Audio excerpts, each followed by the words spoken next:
Good morning, everyone. It's Sandy Kamen Wisniewski with Animal Education and Rescue, and this is our monthly dog training live. And I am really looking forward to spending about a half an hour or 45 minutes with you.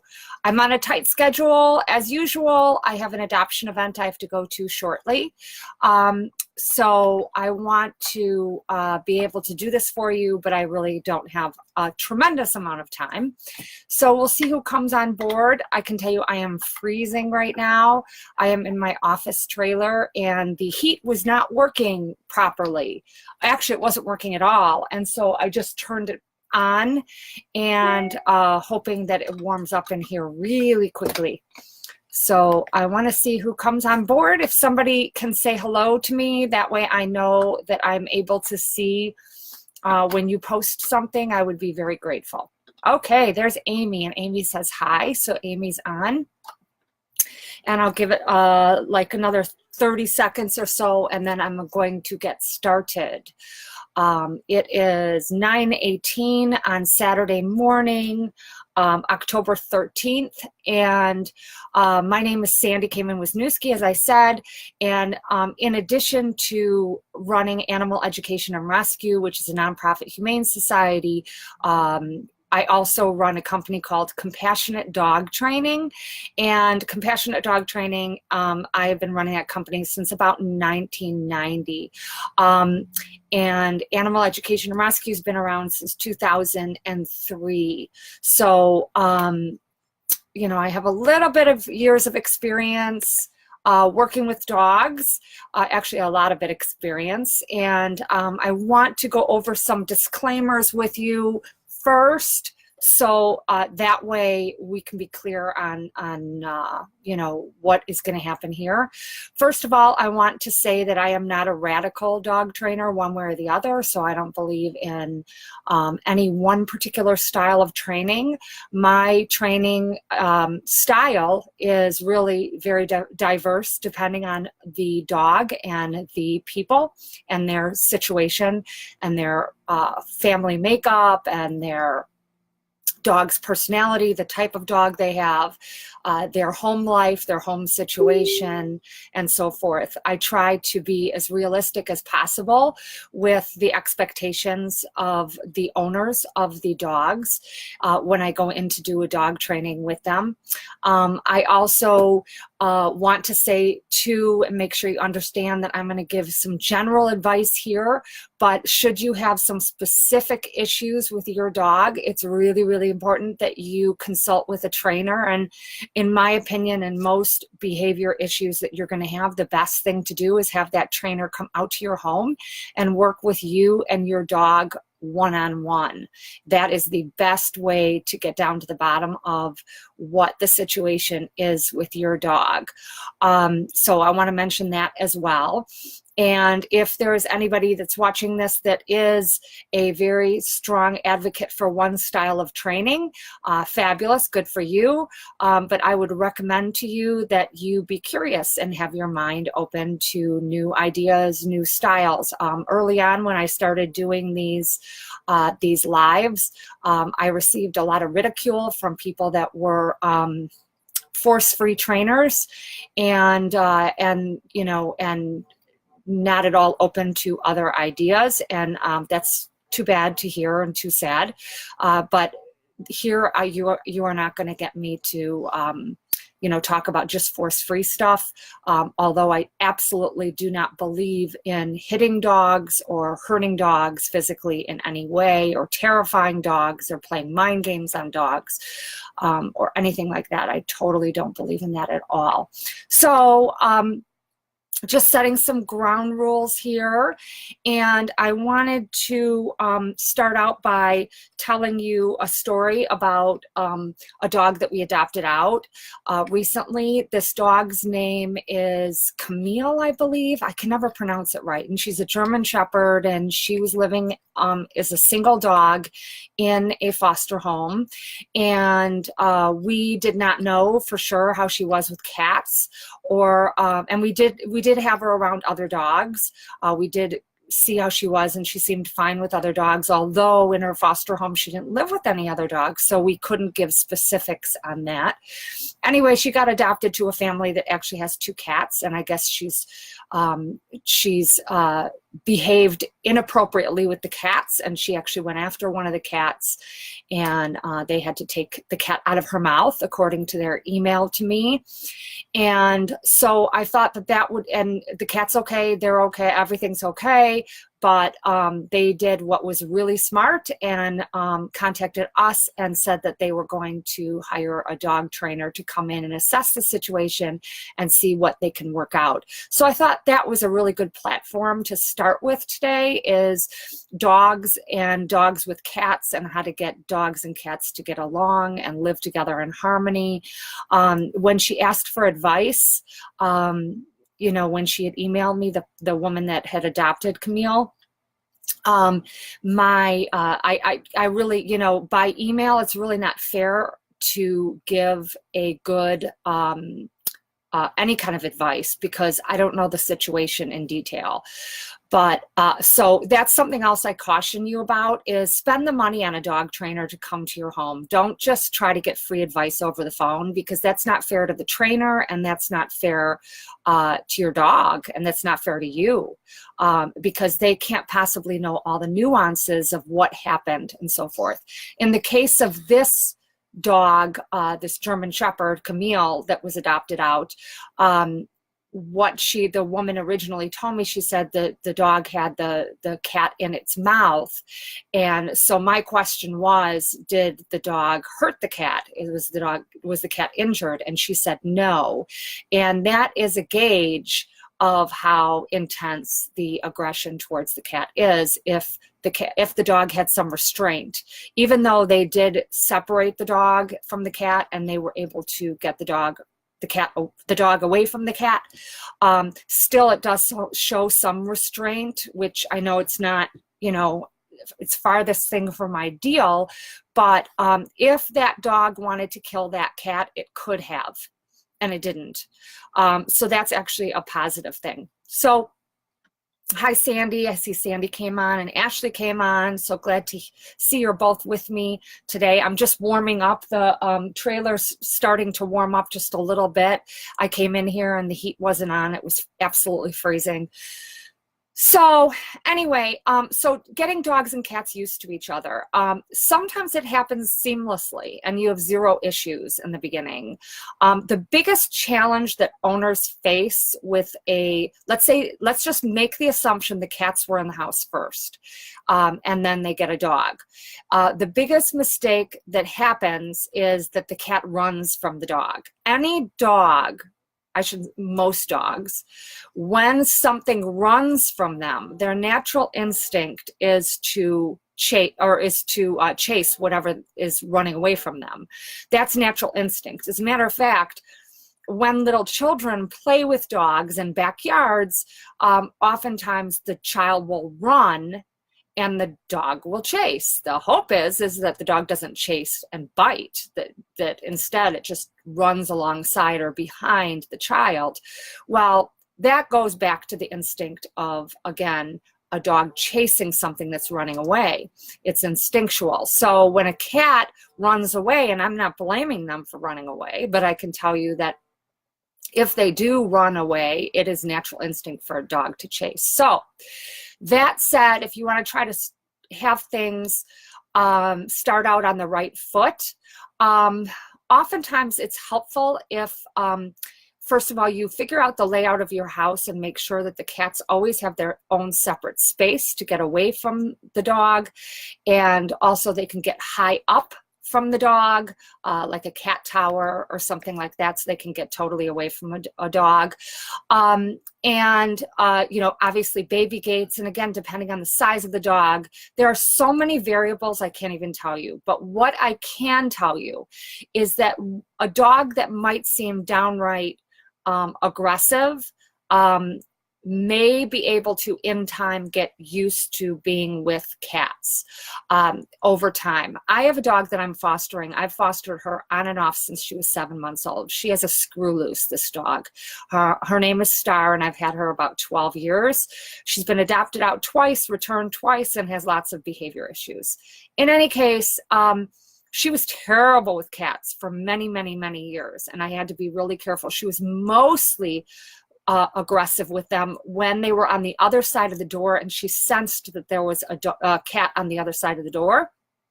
That would drive her crazy, and that would get her in this frenzy that she wanted to go after the cat. If she had access to be able to see the cat from up high, then she was less aggressive. Now that she's older, she's perfectly fine with cats, ironically. So anyway, that is unfortunately, you know, something that can happen, is that we take things as absolutes, that if a dog goes after a cat, they're cat aggressive. Maybe, maybe not. It really depends. Sometimes they're not. Or sometimes it's just situational. I am fostering a dog named Stax right now. He's a pit bull terrier mix. And when Stax senses dog or cats on the other side of the door, makes him crazy. And he wants to go after them. When they're running from him, like you'd think he'd want to kill them. And so, you know, of course I was concerned for the cats. And so one day he smashed through the door and got past me to where all the cats were upstairs. The gate was down, and I thought there'd be a massacre. I was like, oh my God, somebody's going to get killed. And he was perfectly fine. So he was fine because the cats were they're used to dogs, and they were just wandering around, and they were fine. Now, I'm not saying that you should try that, because clearly that was an accident and that was not a great situation. But what I noticed is that he is not nearly as aggressive or assertive if they're just on the other side of a gate and just kind of meandering around. So I wanted to touch on that because it's really important, if you have a new dog in the house and you have cats, that you introduce them extremely slowly and understand that there may be certain times and ways in which your dog is acting extra obnoxious or even aggressive towards the cats, and sometimes not. Of course, that's not fair to the cats to be scared to death, and then it'll take time for the cats to get used to this dog's behavior.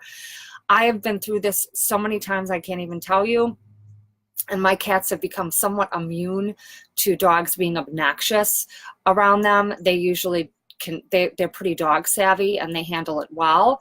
And also another thing I'll mention too is that not everyone has the ability or the patience or the emotional well-being to be able to handle a dog and a cat that are not getting along immediately. So I wanted to touch on that issue, and now I want to see if anybody has any questions before I touch on some other things that I said I would. I want to see if anybody has any general questions. I can't, as you know, I can't answer specific questions because, of course, I'm not at your house. I don't know your dog, and I don't know your situation. But I certainly can try my best to answer any general questions, or, you know, whatever. So let's see here. Hi, Andrea. Okay, so let me touch base on a couple other things. One of my foster families was fostering a big dog named Tank. And Tank was like 90 pounds, and he pulled like a crazy dog on leash. And so she had contacted me, and she said, how can we control this pulling on leash? We want to take him for walks, but he's impossible to walk. He's too big and too strong. So I said to them, let's try first a gentle leader, easy walk harness. It's a body harness. And the gentle leader, easy walk harness is one harness that I recommend as a first choice for a dog that pulls on leash. I'll give you some warnings about it though, is allow yourself time to adjust the straps for the dog. That it takes a lot of adjusting the different straps in order to get it to fit properly with each and every dog, because each dog's body shape is so different. Also with the Easy Walk harness, the loop, actually, instead of going behind them between their shoulder blades, it goes actually on their chest right here. So the concept is that you leash the dog up to here with the leash onto this harness, and when the dog pulls on leash, it actually pulls back towards you. It's sort of like how a bridle would be for a horse, that they put the bridle on the face for the horse so that it pulls towards you and gives you more control. So it's the same concept, except it's on the body of the dog. And in the case of Tank, they went ahead and got that, and she texted me and she said, oh my goodness, that is the best thing. It worked like a charm. We love it. And so it was very successful for them immediately, that they were able to get the head or the body harness to work really well for Tank, and that's all they needed for Tank. But there are some dogs that are like really bad pullers, really stubborn, really don't listen, or maybe they chase squirrels or cars, or they just are ADHD, or they have whatever their issue is, and it doesn't work. Then that the harness combined with training, working with a trainer. Again, I can't go into specifics, but treat training sometimes helps to work with that as well. And the turnaround method, which basically means every time the dog lunges forward, you turn the other direction. And possibly even clicker training might work, although clicker training can be challenging simply because you're holding a lot of things in your hands, and it takes some getting used to doing it. So if the body harness does not work, then my next suggestion to somebody is to graduate to the head harness. The head harness is exactly like a bridle on a horse. It goes around the dog's face, and it can really, really control pulling. Okay, so it could be very successful, but I'll give you some warnings on that. First of all, it takes time to get a dog used to having something on their face, and there should be instructions on the box on how to get your dog accustomed to the head harness. Follow those instructions carefully. Also note that some people are going to look at your dog on the head harness and think that it's a muzzle, and then they'll think your dog is vicious. So you have to be prepared for some scrutiny. Even though the head harness, the dog can eat, drink, take treats, and bite someone if they want to. It is totally not a muzzle. It is just a head harness, but it looks like a muzzle. It kind of sits almost in the same place, but a little bit closer to the face. And so sometimes people will think that it's a muzzle and that your dog is not friendly, and then you're going to have to explain things to them. The other thing about the head harness that you need to be aware of is that you will have so much control that if you yank on it or the dog yanks against you, it could actually hurt their neck, because you have so much control. Just again, visualize a horse, how much control you have with a horse when they have that on their face. You have that same kind of control with your dog. So sometimes that can be very successful, but please take time to get the dog used to that. Another option that you see a lot of people using is the pinch collar. And this is where the more radical treat training dog trainers, or what do they call it? The new thing is force-free trainers, would hate me and would, really talk bad about me, and have. To me, a pinch collar is a last resort and something that I don't recommend all the time. But when you have a situation where you've tried everything else and that dog is still pulling your arm off, and you have no choice but to walk your dog, you can't have your dog be a yard dog, you want your dog to enjoy going for long walks, then the pinch collar works. In many cases, it works really, really well. and there's really very little training involved. So it is actually can be quite successful in getting your dog not to pull. And the people that are opposed to it really believe that that, you know, it pinching around your dog's neck is painful for your dog, and that is true. And that's why I say it's an absolute last resort. But if it's a matter of that dog possibly getting loose and running into the street and getting hit by a car, or the dog getting loose and attacking another dog, or getting given away or given to a shelter because the owners can't control the dog and the pinch collar will control the situation and nothing else has. Any of those situations, you have to weigh the pros and cons of everything. So, you know, one time, many years ago, we had an older couple that was fostering a big dog. And I had nowhere for this dog to go except their house. And they agreed to take him, but he pulled like crazy on leash and they did not have a fenced yard. And we tried everything else. Nothing else worked. And the choice was either a pinch collar or they couldn't foster the dog anymore. And I had nowhere for the dog to go. So we had to use a pinch collar, and it made a world of difference. And so that would be another scenario that requires a pinch collar. So that I think was another important thing to talk about, is being able to walk your dog and not have your arm pulled off and not fall and hurt yourself because your dog is pulling like crazy.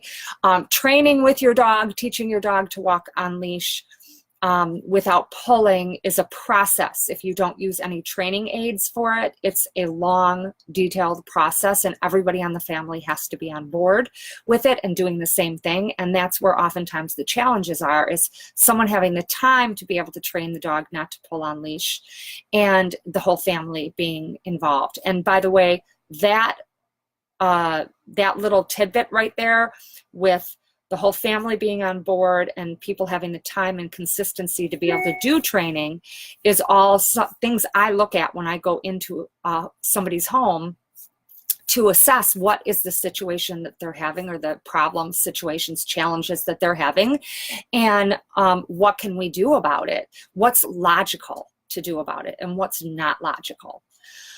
Okay, so I want to see if anybody has any questions. And I know there were other things I wanted to talk about. Let's see here what else I said I would talk about. I don't see any questions so far. Okay, so I talked about dogs and cats living together in harmony, walking your dog. Okay, dogs meeting new dogs. I'll touch on that briefly. Again, that's like a loaded subject, and but I can tell you that whenever you're introducing a dog to another dog, is doing it very calculated and slow and careful is always the best way to get success. So before you have the dogs meet, you ask whoever owns the other dog, what is the best way your dog handles meeting other dogs? Does your dog handle meeting other dogs off your property best, on leash, off leash, behind a gate? You know, how should we have the dogs meet? So really talk to the other dog owner and find out what is the best scenario for the dogs to meet. Sometimes meeting in a neutral territory is the best scenario, the best way to do it. And sometimes meeting in one of the dog's fenced-in backyards is. Sometimes having them meet on leash and actually smelling each other works, although that's probably my last choice because I think that's the most scary for dogs and the most potential for problems. If you're going to have the dogs meet on leash, I always say take the dogs for a walk. So have the dogs both walking forward with their noses facing away as they're walking, rather than at each other like this. And start out by walking them like this far away from each other so that there's space, and have them get used to the smells and the sights and the sounds where you're walking. And when the dogs are no longer really interested in each other, they're not like zoned in on each other and instead are zoned in on the surroundings, then you know they're kind of their energy has gone down, so that you could slowly move them closer and closer together, until they are walking side by side. By that time, they're probably sniffing each other's butts. Cool, that's great, that's what dogs do. And by the end of your nice long walk, hopefully the dogs will be perfectly fine together, and you walk them inside whoever's home you're walking around to begin with, and then they go into the house together, and usually by then everything's fine. But taking it slow and careful is seriously so important. So don't do things in a hurried way. Always ask the other dog owner, how is your dog with other dogs? What's the best way to introduce them? And be assertive with how you handle it, because certainly you don't want it to become a bad experience, and you don't want anyone to get hurt. So that's dog to dogs meeting. Okay, so let's touch on the weather a little bit. The weather is starting to change, and I know this is not necessarily dog training, but it is dog safety, and I want everyone to remember to be really mindful of the weather. It was really chilly this morning. If you have a short-haired dog, or you have a dog that is doesn't do well in the cold, you need to just be really mindful of that and careful for that, not to leave your dog outside for too long, and not to take your dog for a really long walk. Keep in mind, even if you put a sweater on your dog, their legs and their feet are still fully exposed, as is oftentimes their belly. So it does not cover their entire body. And so while it might help a little bit with keeping them warm, it's not going to help a lot. And also keep in mind, as we get colder, is that if it's snowing or there had been snow, there's going to be salt everywhere, like that they put down to help with the snow situation. Be careful and mindful of your dog's paws, and also wash your dog's paws off when you come back home. If you're taking your dog for a walk and there's salt on the roads, then I would suggest doing that, because that can be hard on their pads and their paws. So be really mindful. This weather is great for those long-haired dogs, or like I'm fostering a dog named Mona, who's a Alaskan Husky. She is great in this weather. You know, again, depending on the dog. Some dogs love this weather. This may be the perfect weather for your dog, and for you to take a nice long walk with your dog, even in the very cold weather, again, depending on the dog that you have. So does anybody have any questions? And if you don't, everybody, I'm seeing it's really quiet, so I don't see any questions or comments or thoughts or anything like that. If I don't in a minute or so, then I'm going to get off, because I have to get ready for an adoption event that's coming up really soon. I've got to get everybody ready. So I'll mention that we are having an adoption event today from 11 to 2 at Pet Supplies Plus in Libertyville. It's right by the Jewel food stores on Milwaukee Avenue. And we will have Spike the dog. He is a half Bichon Frise and half Chihuahua. And then we're going to have a bunch of cats that are going to be there, and a rabbit. And we'll be there from 11 to 2. So come visit us there. And what else?